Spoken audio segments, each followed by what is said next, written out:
Kukhona-ke obuzile ukuthi-ke uphuphe ehleka futhi kulandelana, engabe-ke lokho kuchaza ukuthini? Ukuphupha-ke uhleka, leli phupho-ke lisho injabulo ezayo, kusho ukuthi kusanenjabulo-ke enkulu ezayo. Ukuhleka kungenye-ke yezindlela ezilula zokukutshela-ke ukuthi-ke othile ujabulile, noma-ke ujabule ngokuthile akwenzayo noma okwenzayo. Kuyinto-ke enhle kakhulu-ke futhi ukukwazi-ke ukuthi-ke ukuthola umuntu ongathandi ukuhleka, okwenza-ke kube isici esihle kakhulu-ke emaphushini. Uma-ke kuboniswa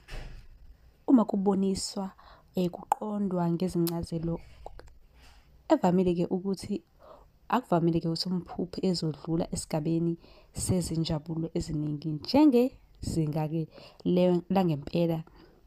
Ngaphandle-ke kwephupho, umuntu nguye onquma-ke ukuthi angahleki noma cha, uma evumela-ke izimo ezithile empilweni yakhe. Ngakho iphupho libonisa-ke ukuthi kungenzeka izizathu ezijabulisayo, kodwa-ke okuningi kuncike emva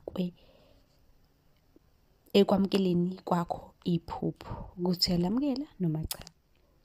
Ngokunye-ke kwezinye-ke izakhi eziboniswa ephusheni, kungenzeka-ke ukuqonda ngokuqiniseka okukhulu lokho-ke iphupho kungenzeka ukuthi-ke bayakubonisa. Mlaleli, usungabeka umbono wakho la comment section ungitshela ukuthi wena ingabe liphi iphupho ofisa ukuthi-ke sikuchazele lona. Nisale kahle emakhaya.